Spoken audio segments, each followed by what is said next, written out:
Muy buenas noches, soy Guillermo Vázquez Handal, esto es Diálogo Abierto, aquí en la señal de Telefórmula esta tarde-noche de sábado 22 de febrero. Como usted sabe, nos puede ver en el 157 de Sky, en el 121 de Easy, en el 153 de Megacable, en el 161 de Total Play y en el 354 de Dish. En Telefórmula Estados Unidos y Canadá, a través de Xfinity Latino y Latino View y por supuesto en nuestro sitio web www.radioformula.com.mx.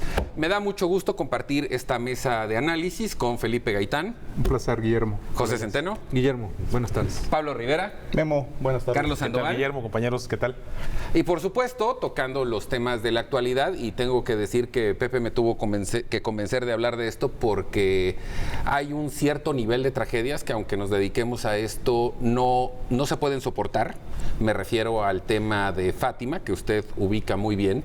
No me gustaría y no quisiera entrar en los detalles puntuales de lo que pasó, porque independientemente de que estamos hablando de una niña, las filtraciones mediáticas que se dieron después creo que no tienen calificativo.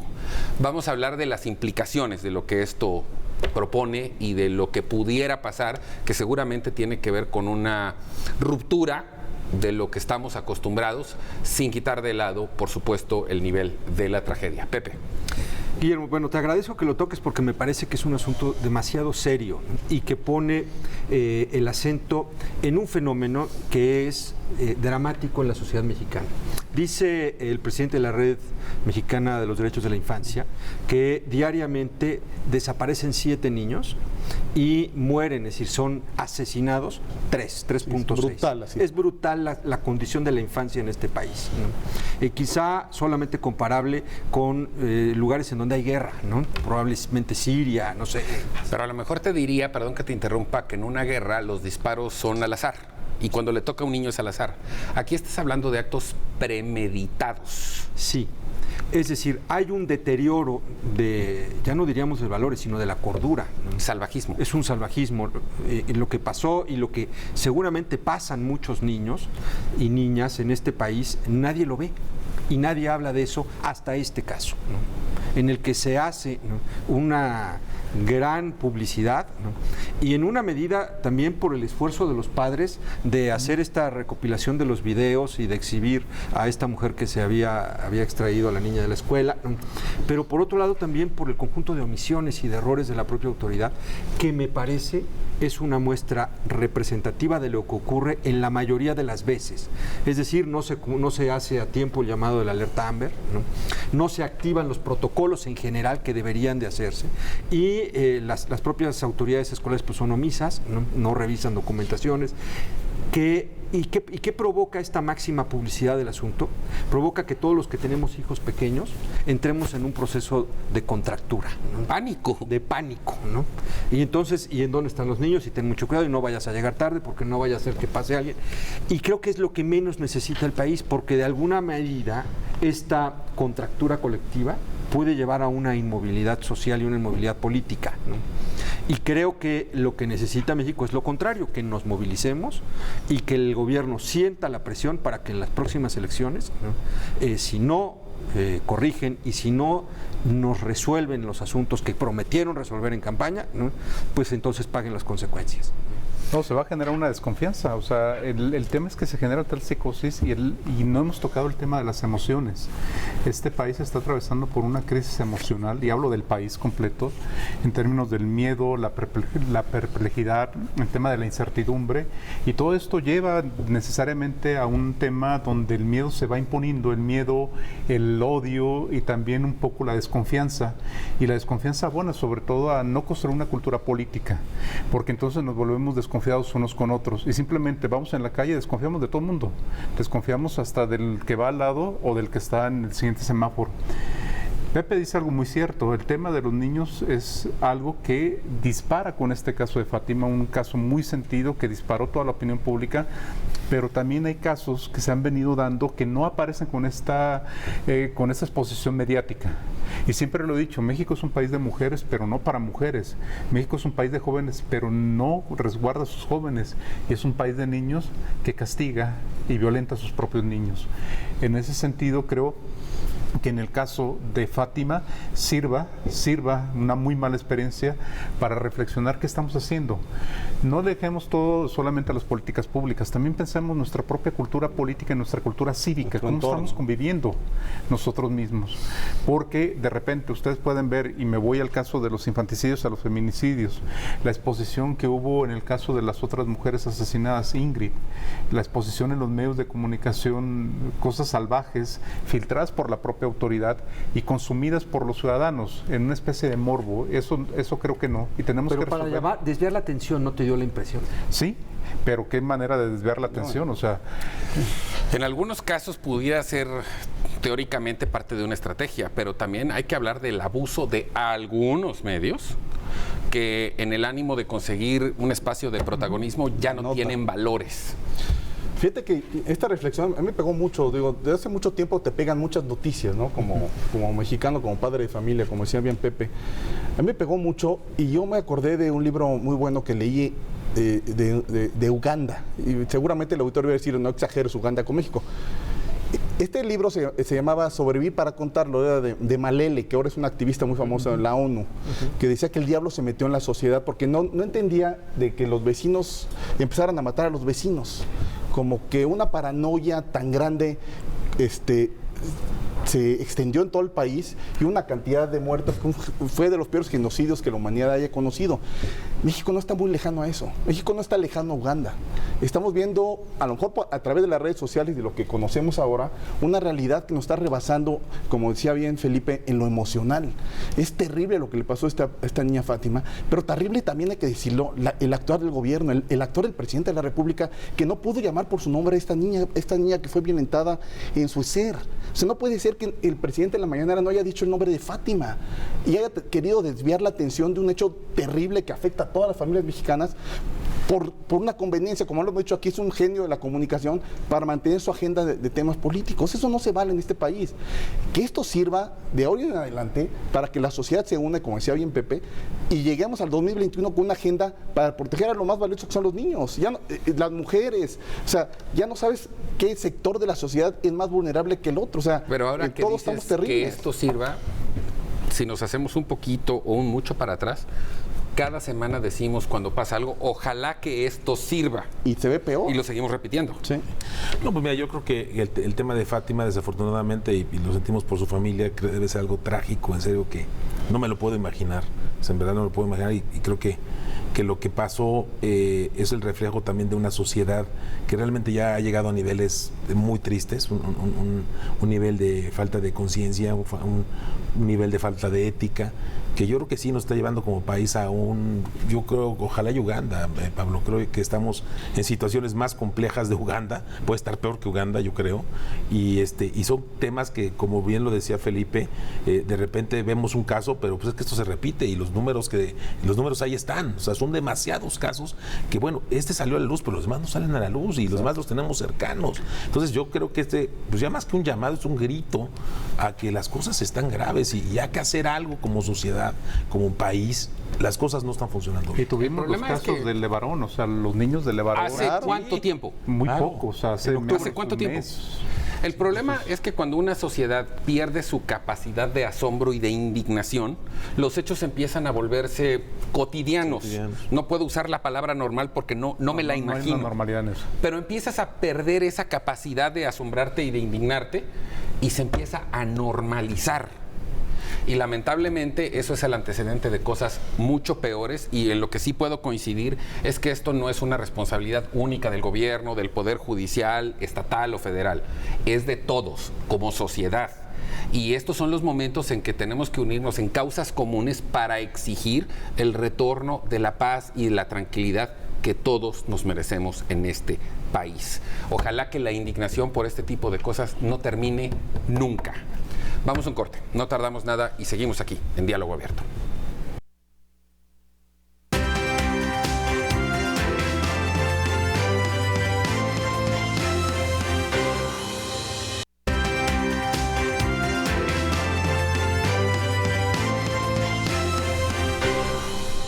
Seguimos en Diálogo Abierto. En el bloque anterior comentábamos el trágico incidente de la niña Fátima Y esto pone sobre la mesa otro debate que también está vigente. Cuando hablamos de la famosísima puerta giratoria. Las fiscalías detienen personas y los jueces los liberan inmediatamente. Y pareciera, porque además esa es la historia que nos quiere vender, que todos los jueces son corruptos, que todos los jueces son omisos y que pareciera que están del lado de los delincuentes. Los jueces se defienden y dicen, a mí me entregan carpetas de investigación totalmente mal armadas, con contradicciones, y pues yo tengo que atender el mandato que tengo que dice que si esto no procede, aunque yo sepa que la persona que estoy dejando salir es un delincuente probado. A esto el presidente de la República ha hecho severos llamados al Poder Judicial en el sentido de que los jueces, lo voy a decir un poco teorizando, se pasen por alto el mandato judicial y que cuando se trate de delincuentes probados, de todas maneras los apresen. El asunto es que estamos entrampados en ¿qué fue primero, el huevo o la gallina? La fiscalía hace como medio puede su trabajo y cuando finalmente logran apresar a un delincuente probado, en 24 horas está fuera de la cárcel. Si seguimos con esta dinámica, lo único que estamos logrando es imponer algo que se llama impunidad. ¿A qué me refiero? Que el delincuente sabe que puede delinquir y que por una argucia legal pequeñita, a las 24 horas está afuera. Empiezo con el abogado de la mesa. Muchas gracias. Pues mira, es un tema que los que estudiamos Derecho se llama el derecho adjetivo y el sustantivo. El derecho adjetivo tiene que ver con los procedimientos y el sustantivo tiene que ver con el fondo de los temas. Aquí es muy difícil juzgar a los jueces o a la fiscalía porque no tenemos los elementos para saber por qué el juez resolvió darle la vuelta giratoria como tú lo mencionas. Es un tema obviamente de procedimiento. La fiscalía se está equivocando en armar el expediente y entregarlo al juez para que el juez diga está bien armado y el fondo del asunto sí es, en el caso por ejemplo de Lojos, que fue tan comentado aquí en la Ciudad de México. A ese me referí, sí. Creo que está muy claro. Que salió 2 o 3 veces de la cárcel por errores técnicos, que el juez sabiendo seguramente que sí es un malhechor, no lo podía condenar. ¿Por qué lo acusaron mal? Porque la presentación de las pruebas estaban mal. Aquí lo platicamos en otros programas, Memo, la urgencia de una reforma judicial sin que esta reforma nos lleve a un estado totalitario en donde el Ministerio Público, que depende del Ejecutivo, se vuelva acusador por otras cuestiones y permita a la autoridad meter a la cárcel a quien no le convenga sus intereses políticos.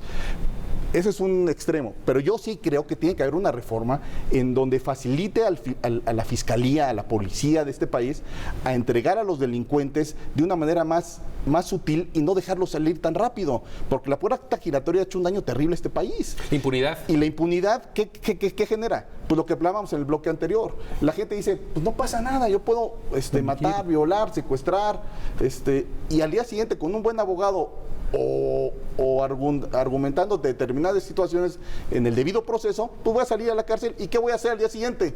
¿Qué sé hacer? ¿Cómo me gano la vida? Pues voy a volver a secuestrar, violar o secuestrar. Y no me va a pasar nada. Y no me va a pasar nada. Ahora, pero estamos en medio de una polémica en la que la historia oficial es que fundamentalmente, independientemente de las ambigüedades del Ministerio Público, los jueces son corruptos. Y esto nos pone en un estado en el cual la sociedad le echa toda la culpa a un poder judicial, que seguramente sí habrá malos elementos, pero no quiero pensar que todos. No, y además, bueno, el Poder Judicial, recordemos esta parte que su independencia del poder político viene de unas décadas atrás. Antes era casi una simbiosis entre el Poder Ejecutivo y el Poder Judicial. Esta propia autonomía lo que ha hecho es precisamente esta reforma judicial. Se han hecho varias, pero no han alcanzado un desarrollo, o al menos una plenitud como lo buscaríamos, que se garantice la aplicación de la ley. El problema está en que queremos resolver eso generando nuevas leyes para atar a las leyes que tenemos y entonces se vuelven argucias legales, todas las argucias legales están ahí. Una de las cosas que me parece importante señalar es que, en primer lugar, está mal los ministerios públicos, la Fiscalía tendrá que hacer una reforma del propio sistema de persecución del delito, pero también de la reforma judicial. Tenemos un problema del debido proceso, pero también la forma en que se atrapan a los delincuentes. Y me refiero a 2 casos particularmente, cuando se atrapan a delincuentes que no están, que hay un exceso de fuerza y lo demás, y no se integra en la carpeta, el juez tiene que darlos para afuera. Pero también dentro del Poder Judicial hay problemas claros de interpretación. Tuvimos el caso de la mujer en Zacatecas que fue encerrada en un penal varonil. Brutal. ¿En qué cabeza cabe encerrar a una mujer en un penal varonil? Pero por ley lo hicieron. ¿En qué cabeza cabe encerrar a delincuentes de alta peligrosidad en penales de mediana peligrosidad y acaban fugándose de las cárceles de la Ciudad de México? No estoy hablando de Sinaloa, no estoy hablando de Chihuahua, de la Ciudad de México. Y salieron como Juan por su casa. A ver, de las 14 cuentas, y no lo estoy defendiendo, es un ejemplo, de las 14 cuentas que se le congelaron a Emilio Lozoya, solo una es de él. Solo una es de él. La casa de Puerto Vallarta era propiedad de la familia de la esposa, de Iztapa, era propiedad de la familia de la esposa, creo que antes de que Emilio Lozoya naciera. Se les va a terminar cayendo el caso por la impericia del Ministerio Público. Y entonces vamos a volver a hablar de impunidad. Cuando en realidad no debieron de haber sido incautadas ni las cuentas ni Las que tienes que incautar. nada más las que corresponden al señor, las que legalmente. Pero se oye espectacular, 14. Sí, claro. Cuando solo es una la que está su nombre. Y además el señor Lozoya pues ya era millonario de 3 generaciones atrás, eso también hay que decirlo. Sobre todo A la ver, esposa, ¿no? Sobre todo la esposa, pero bueno, a ver, aquí hay, pensando positivamente, ¿cómo podemos atajar este asunto? Habría manera en el procesal, es decir, en este derecho adjetivo, ¿no?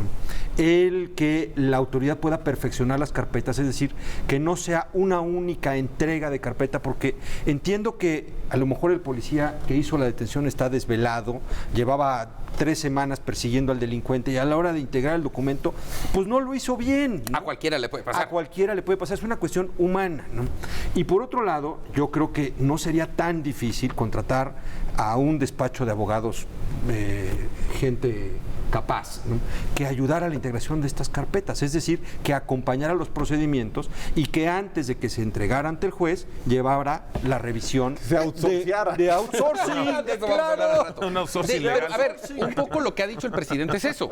O sea, un poco el reclamo del presidente al Poder Judicial es, oye, si te estoy entregando una carpeta que tiene algún error, porque además tiene que ir junto la de la Marina, la del Ejército, Claro. tengan criterio. Sí. No, pero no puedes, es que no es una en términos cuestión de derecho criterio. no puedes hacer eso. La ley Se está vuelve escrita, discrecional. ¿no? Y A ver, el juez yo- tiene que interpretar la ley. Yo como abogado, Sí. yo creo que la solución es en el tiempo que le dan al juez en resolver un tema y el tiempo que le dan a la fiscalía para integrar la averiguación y consignarle al juez. Se tiene que ampliar. No pasa nada si le amplía. En lugar de 48 horas, vamos a mandarla a lo mejor una semana y darle tiempo a la fiscalía de integrar un tema bien hecho y no lo presiones tanto. Yo no entiendo que es un tema de derechos humanos, pero que nos está causando un problema brutal. Ampliemos el plazo, tanto para la fiscalía como para el juez para resolver. Y yo creo que ahí se resolverían muchos casos. Sí, y a mí me sorprende mucho, la verdad, no soy abogado, pero yendo a los temas reales de porcentajes, de números. Es el porcentaje que comentabas también, Felipe, de cuántos delitos pueden realmente terminar en la cárcel. Hablaremos de un 5%, un 3%. Y luego, primero, es este tema, después de la detención, la integración. Yo creo que deberíamos de revisar como país las mejores prácticas que se tienen en otros lugares. Yo creo que hay lugares donde el tema de la ley, la detención, el juicio y el encarcelamiento de los delincuentes se hace mucho más ágil, más fácil. Pues hay que ver qué están haciendo, que lo están haciendo bien, ¿no? En otros países, pues hay Derecho que, comparado. claro, hay que verlo, ¿no? Hay que verlo y hay que tratar de hacer las cosas bien. Pero sí, lo que es increíble es que el porcentaje de delincuentes que están en la cárcel pues es prácticamente nulo, ¿no? No hay nada. Entonces, Pablo, yo tengo muy una bien. pregunta aquí, Carlos, a ver ustedes cómo lo vieron, el tema de los juicios orales, que no está en nuestro sistema jurídico, Sí. es importado del anglosajón, y se pensó que iba a ser excepcionalmente fabuloso y acabó generando más problemas. Sí, no o sea, fue funcionó. una reforma en Pero es ese que momento. nunca te llegó a aplicar por falta de recursos. La verdad, a mí se me hace muy buena idea porque es el juicio oral es mucho más flexible, transparente y es más rápido. Más ágil, O sea, sí. la justicia debe ser rápida, expedita, ¿no? Y Entonces, además creo que tiene un componente en el que se evita la corrupción. exactamente, porque es a la vista, es grabado, pero entiendo que el sexenio pasado, que era durante el término que se habían dado para implementarlo, nunca se pudo porque nunca hubo recursos. Capacitación, salas. Pero sí fue un error, en este caso, en el anterior secretario de Gobernación de Osorio Chong, porque él tenía la responsabilidad de no haberle metido todos los recursos a un tema que hubiera cambiado sustancialmente la justicia en México. Fueron puros parches, ¿no? Pero esa Puros sería una parches. solución. Esa para mí sí. buena solución. Porque, como dice Charlie, si en otros países funcionan determinadas formas de hacer justicia, pues apliquemos ese tipo de modelos que funcionan en México. Pero aquí terminamos implementando lo pésimo. Le Sí. costó la vida a una mujer en Chihuahua, Marisela, que en un juicio oral dejaron libre al asesino de su hija y ella acabó en Muerta, el ¿no? plantón que estaba frente a Palacio, asesinada. De ese tipo, las malhechuras que hacemos a veces tratando de importar, y como dice Pablo, es una muy buena idea, pero hay que tener los recursos y la voluntad de Y hacerlo. la capacitación. Sí. Al final de cuentas, insisto, hoy estamos debatiendo entre quién es más culpable, si el Ministerio Público o el juez. Y a lo mejor seguramente hay una parte de cada lado, pero evidentemente esto está orientado a que el sistema está diseñado para que eso suceda. Y no nos hemos dado el tiempo, pero sobre todo la paciencia. Luego los gobiernos tienen prisa, lo quieren hacer todo de inmediato y en esa velocidad nos perdemos de los detalles y de hacer bien las cosas, y lo que perdemos de vista o lo que pierde de vista el gobierno es la percepción ciudadana. Hablábamos la próxima semana del altísimo nivel de popularidad del presidente de la República contra el de su gobierno. Y el asunto que más le pega a esta sociedad es la inseguridad. Y ahí no se ve cómo vamos a resolver esto. Vamos a un corte. No tardamos, volvemos de inmediato a Diálogo Abierto.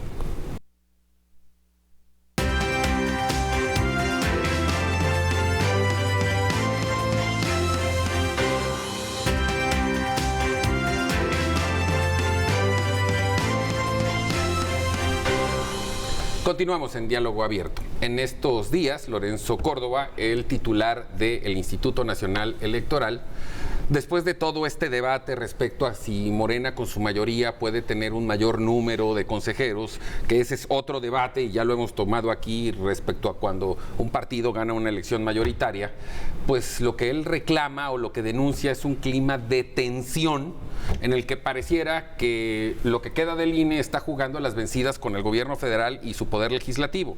Lo que está en entredicho, una vez más, es un proceso, un sistema democrático que en este país, a pesar de los tumbos, ha logrado una cierta consolidación y confianza, y que diera la impresión que a través de un pleito pudiera desaparecer por completo. Bueno, hay que tomar en cuenta que el INE, antes el IFE, ha sido una gran inversión de la democracia mexicana. Ha salido caro, es cierto, también el financiamiento de los partidos está ahí, no todo se lo gasta el INE, sino que hay financiamiento de los partidos.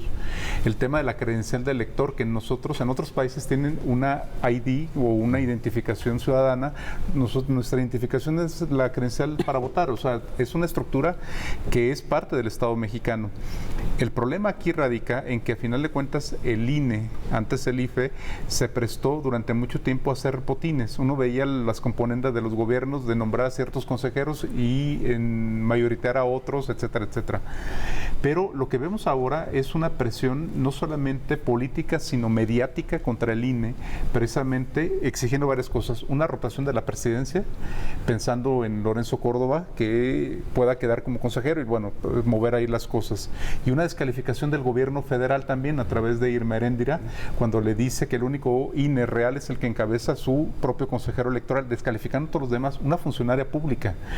Y tercero, tiene que ver también con el nombramiento de los 4 consejeros, que al ser un botín político los va a poner Morena, o sea, teniendo mayoría. A ver, pero no estoy en contra de eso. Ganaron los votos para tener mayoría en Cámara de Y Diputados. el PRI y el PAN lo hubieran hecho igual. En su momento, claro. O lo han hecho, ¿no? Bueno, lo hicieron. Lo hicieron. A ver, perdón, a ver. ¿Qué consejo él participó y hizo esta elección, la del 2018? El que eligió el PRI y el PAN. ¿Y quién ganó? Morena. ¿Y qué problemas hubo con el elección? Ninguno. Pero Entonces, con ese margen, no, Pepe, pero con ese margen era Sí, no se imposible podía que pudiera hacer, lograr no se nada. podía hacer una elección. bueno, Ese es otro debate. No, ese pero- es otro debate. Lo que te quiero decir es que se ha logrado normalizar y estabilizar el proceso democrático. ¿Por qué moverle? Aún Claro. con Luis Carlos Ugalde, que se dio por un margen muy pequeño, que hubo toda una crisis institucional, se logró que el INE pudiera darle una certeza institucional, que le costó a Luis Carlos Ugalde la salida posterior, pero le permitió una institucionalidad. Oye, Carlos, esto sería como en el fútbol, el árbitro, pero ahora sin VAR. Ah, sí, sin quitarnos del bar. No, mira, yo lo que veo, Memo, es que creo que el INE es el IFE, anteriormente el INE, actualmente es una gran institución que se me haría una verdadera locura querer desmantelarla. O sea, yo creo que esto ha sido modelo hasta para otros países, Sí, ¿verdad? Creo que sí. si algo hemos hecho bien ha sido el INE, y creo que ahí más bien como mexicanos deberíamos de apoyarlo, deberíamos de defenderlo, y pues sí, pues yo creo que Morena lo que está buscando es desmantelarlo y quedarse con él. O, si no desmantelarlo, controlarlo de forma que Sí. cuando venga una siguiente siguiente elección polémica en un estado o incluso en la presidencia, intervengan de manera directa, que además es lo que históricamente se han quejado. Así es, así es. Pues mira, yo estoy también muy preocupado como mexicano porque ya primero fue la Comisión de Derechos Humanos. Bueno, antes de la Comisión de Derechos Humanos fue las comisiones de energía. Todas. Que eran antes autónomos por alguna manera y desaparecieron. Luego vino la Comisión de Derechos Humanos y muchos organismos paralelos han estado desapareciendo autónomamente. A mí me preocupa mucho porque queda el Banco de México como pilares de la democracia, el Banco de México y el INE. Sí. El INE es uno de esos pilares. Si lo destruimos, pues vamos a estar cojos. ¿Y qué va a pasar? Pues vamos a tener un gobierno que va a tomar posesión del INE y unas elecciones que van a ser siempre cuestionadas como pasaba en los PRI de los 80s. Entonces, ¿para qué regresar a lo pasado si ya evolucionamos como país, ya tenemos un INE autónomo que le dio la presidencia a una izquierda? Pues ¿para qué regresar a lo pasado si como decía Carlos, es un ejemplo para el mundo nuestro instituto, ¿no? Porque el poder va acompañado de las tentaciones. Bueno, si Bartlett estaba ahí en el 88, ahora vuelve a estar. Y otra cosa, no estamos defendiendo a Lorenzo Córdoba, ¿eh? No, en absoluto. No, la Estamos institución. defendiendo la institución. Claro, totalmente. Porque luego aparecen de que estamos defendiendo a Lorenzo. No. O sea, que Lorenzo se sabe defender solito. Pero, Si no sabe, pues ya pobre no, de él. pero aquí hay una cuestión. Ellos quieren la presidencia rotatoria para que ellos puedan, los diputados, seleccionar quién va a ser el presidente el año en el que va a haber elección. Claro, el año que entra. Sí, el año que entra, eso es, de hecho se trata, pero así lo hacen en Venezuela, ¿eh? Igualito, ¿no? Sí. Que tampoco hay que buscarle mucho, o sea, es parte de una receta, ¿no? Que este tipo de gobiernos, cuando se hacen régimen, ¿no? Instrumentan para mantener el control de los Control organismos absoluto. electorales. Querías Ahora, comentar- eso no lo queremos en México, ¿eh? Obviamente. No, claro que no. ¿Querías comentar algo de la UNAM? No, y también en ese sentido de las instituciones fuertes de este país La UNAM. y que dan una identidad y que permiten generar una serie de conocimientos, política, democracia y todo lo demás, está la UNAM. La UNAM como una institución fuerte, de las más reconocidas en el país, recibió de manera sorpresiva que el rector se entera por la Gaceta Parlamentaria, ni siquiera le tuvieron la decencia de decirle, oiga, señor rector, vamos a hacer esto. Se entera de que querían cambiar la forma de elección del rector y los directores, que fuera por voto directo de la comunidad universitaria, en voto libre y secreto y de manera abierta para la elección del rector. Y eso cambiaba completamente su Es propia que cuando autonomía. hablas de toda la comunidad universitaria estamos hablando de un concepto total y absolutamente abstracto. Y podremos hablar hasta de los egresados, o sea, de todos. Y el rector hizo una mención fuerte, Muy bien, hizo el un rector, posicionamiento muy que bien. dijo no aceptamos eso y exigió a los diputados retirar eso, que se retiró por el momento. Pero hemos visto en otras ocasiones que está este juego de vencidas, es decir, lo coloco para ver qué tanta reacción hay, pero lo tengo ahí bajo la manga. En el caso de la UNAM, el INE anteriormente, pero ahora la UNAM está en esta posición, o sea, de un debilitamiento institucional que cualquier mano externa que intervenga en la UNAM no solamente les va a generar una ganancia, les va a generar ahora sí que una caja de Pandora que no sabe lo que están abriendo, ¿eh? Ahí tengo que decir, porque el tema que vamos a tratar a continuación del outsourcing también tiene que ver con esto, que pareciera que todas las iniciativas que provienen de Morena parten de Palacio Nacional, y no.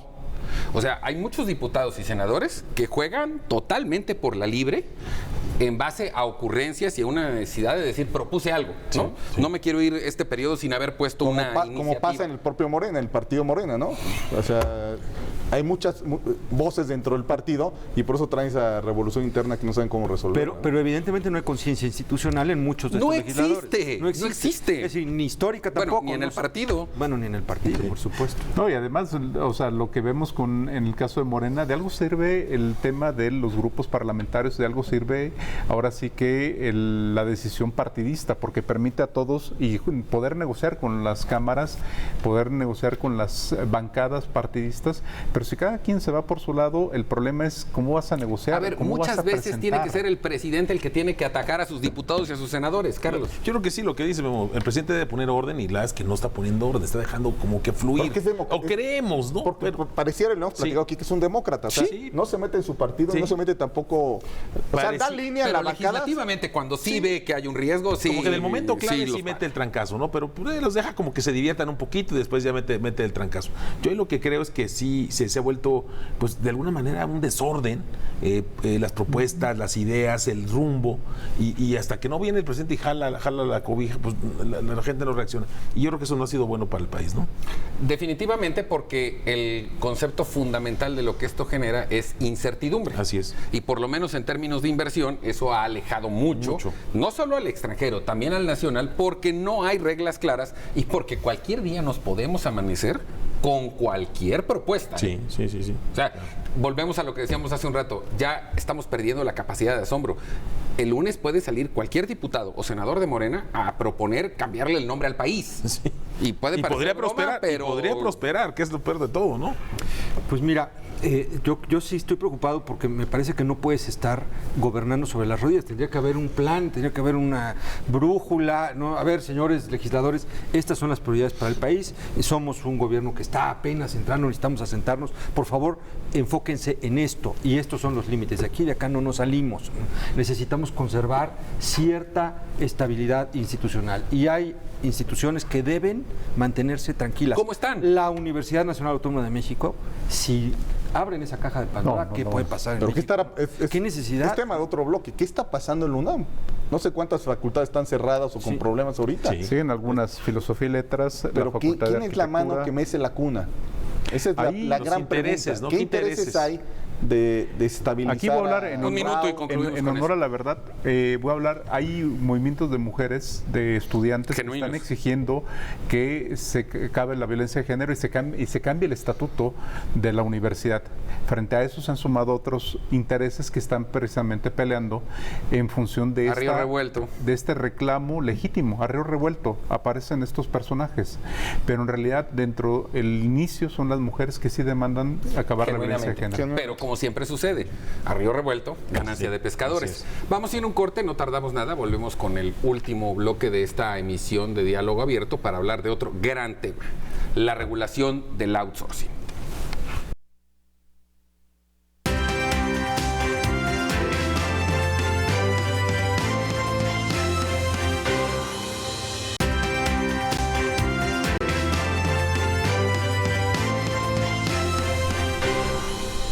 Continuamos en Diálogo Abierto y en este tema en particular me da mucho gusto tener a dos grandes expertos en la materia. El senador Napoleón Gómez Urrutia, por una cuestión de celos políticos y por falta de cobijo, lo que decíamos en el bloque anterior, se le ocurre, porque es eso, se le ocurre solicitar la desaparición del outsourcing, otros le llaman tercería, otros le llaman administración de nóminas, etc. El asunto es que de entrada eso ponía en riesgo la firma del Tratado de Libre Comercio porque es parte de un acuerdo, para empezar. Segundo, como todo en esta vida, hay outsourcing bueno y hay outsourcing malo. Nadie está en contra de que la actividad no se regule. El asunto es que decir, lo voy a desaparecer porque se me ocurrió, porque tengo rivales políticos en el Senado, porque el presidente ya no me hace caso, es una muestra clara de lo que estábamos diciendo, que puede suceder con una legislatura donde el partido en el gobierno tiene personajes que no saben qué inventar. Así es. En el Senado se abre un parlamento abierto en el que están participando expertos de todas las ramas. Lo que yo podría anticipar, a reserva de que me corrijan los expertos, es que lo que la Secretaría del Trabajo pretende es poner reglas claras. Hoy ellos dicen, si yo encuentro una deficiencia, una anomalía, no tengo un reglamento claro de a quién voy a multar, por cuánto lo voy a multar, si es una pena menor o mayor, pero sobre todo, no llevar a la cárcel a nadie, no penalizarlo, porque nada más le voy a dar un dato. Si efectivamente se desapareciera el outsourcing como tal, mañana habrían 7 millones menos de empleos en este país.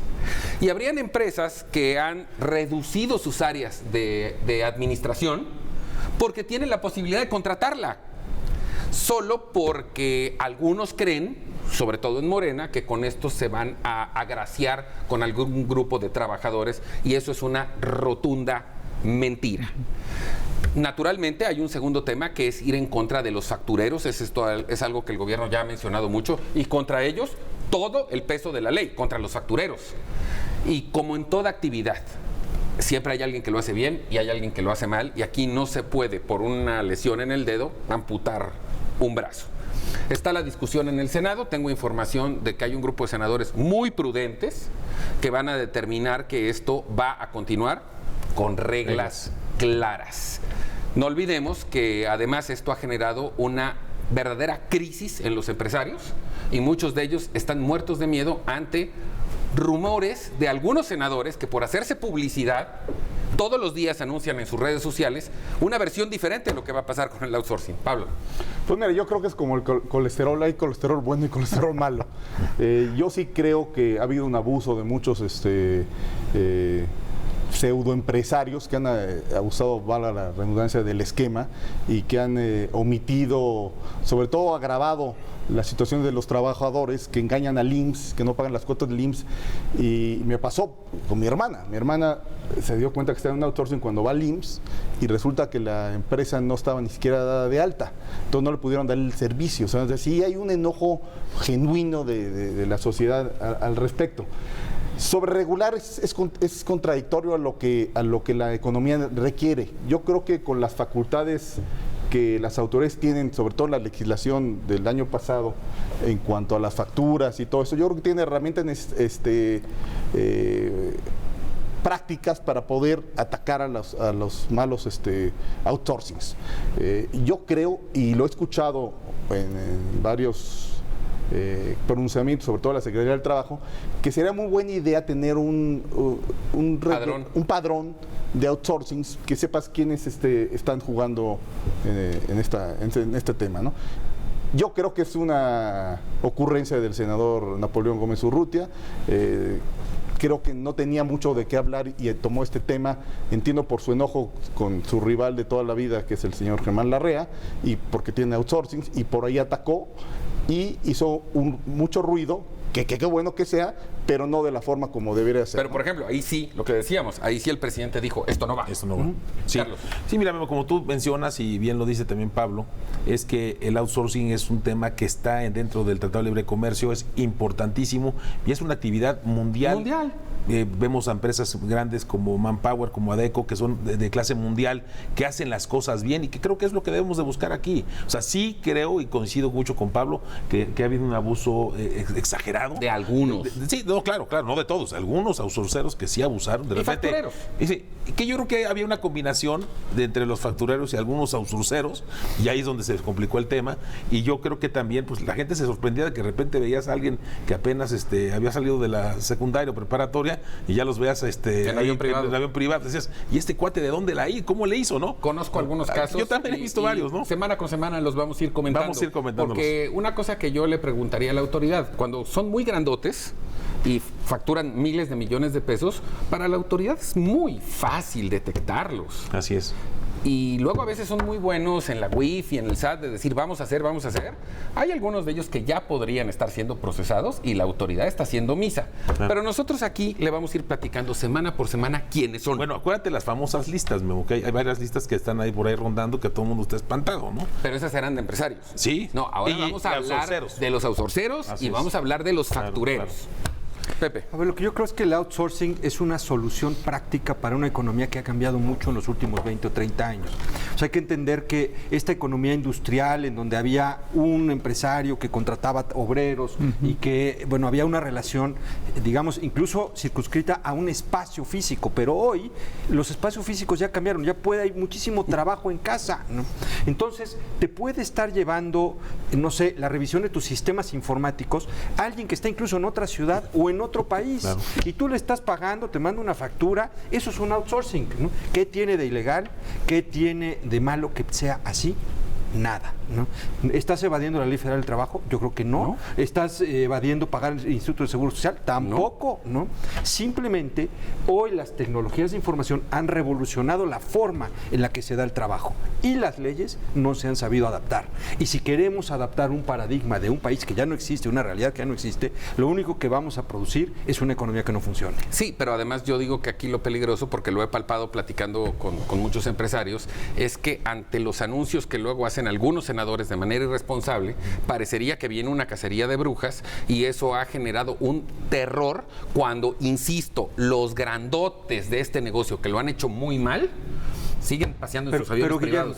Pero Guillermo, hay una cosa, la gente tiene que saber que el outsourcing, no porque se diga en inglés, ¿no?, viene del neoliberalismo y es una cosa mala, ¿no?, que hay que perseguir y hay que estigmatizar, porque básicamente ese es el discurso al que estamos sometidos. Ay, si yo te dijera cuántos integrantes de la cúpula de Morena Pero yo son creo que socios de el outsourcing. tema más sensible y lo que sí se debe castigar mucho es el tema del seguro social.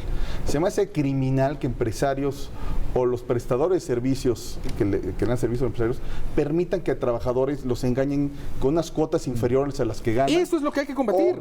O los engañen diciendo, te estoy pagando las cuotas cuando ni siquiera las están pagando. Sí. Eso es lo que hay que se me hace combatir. criminal porque el trabajador cree que está ahorrando para la jubilación y a lo mejor van a pasar 5 o 10 ¿Crees años. que en el SAT no saben quiénes son los empresarios outsourceros que hacen eso? Por lo menos los grandotes lo saben perfectamente. Bueno, escuchando a Pablo y a Carlos, me queda muy claro, ustedes lo viven, son empresarios y abogados. Y son expertos en el tema, además. Pepe también lo está viviendo. El tema del outsourcing vino a reformar y a revolucionar el tema del mercado laboral frente a una economía que demandaba muchísima movilidad. Tú lo dijiste, Pepe, o sea, no puedo contratar a N cantidad de empleados, tengo que delegar y las propias dinámicas económicas y laborales han cambiado bastante. Pero el problema de muchos legisladores, y empezando por nuestro querido ciudadano canadiense, ahora senador, es estigmatizar. No parte de una cuestión proactiva, estigmatiza. Por un pleito personal.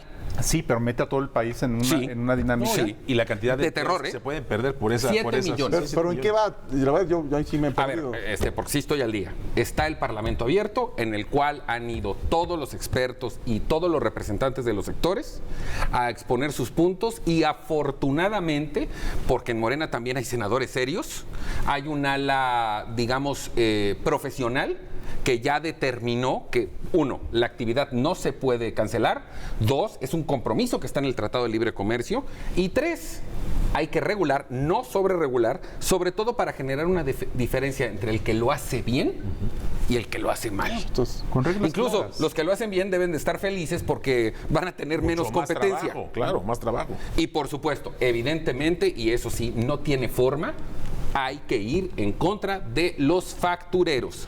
Y insisto, la autoridad federal, en sus Sabe quiénes diferentes son. áreas, por lo menos los grandotes, sabe quiénes son. Pero si ustedes no investigan, pues nosotros sí, y aquí semana con semana le vamos a ir dando algunos nombres. Que por cierto, como decíamos, siguen paseando en sus aviones privados. Así es. Vale. Oye, vemos, Sí, para concluir. ¿y qué sabes? Bueno, pero yo tengo enterado que también dentro de la oficina de la Presidencia de la República hay un grupo, un task force, está analizando bien el tema del outsourcing para implementar. Es parte, Es parte, ¿verdad? Sí, Todo sí, esto. sí. Es un trabajo conjunto, legislativo, empresarios, y afortunadamente hay que decirlo, sí hay partes Lo está serias que haciendo se bien. dedican a esto. Bueno, no nos resta más que agradecerle por su atención, por su compañía esta noche de sábado aquí en Diálogo Abierto. Me da muchísimo gusto que nos acompañe y obviamente todos los que estamos aquí en la mesa les deseamos que pase lo mejor de lo que resta del fin de semana. Yo le veo mañana aquí a las 5 de la tarde en Emprende TV. Carlos, No, muchas gracias compañeros. Pablo, Memo, buenas tardes. Pepe. Guillermo, buenas noches. Bueno, noches le a invito a que se quede con mi amigo y maestro, Eduardo Ruiz Gili. Le vemos aquí, bueno, yo mañana, domingo, y el próximo sábado en Diálogo Abierto, siempre en la señal de Telefórmula.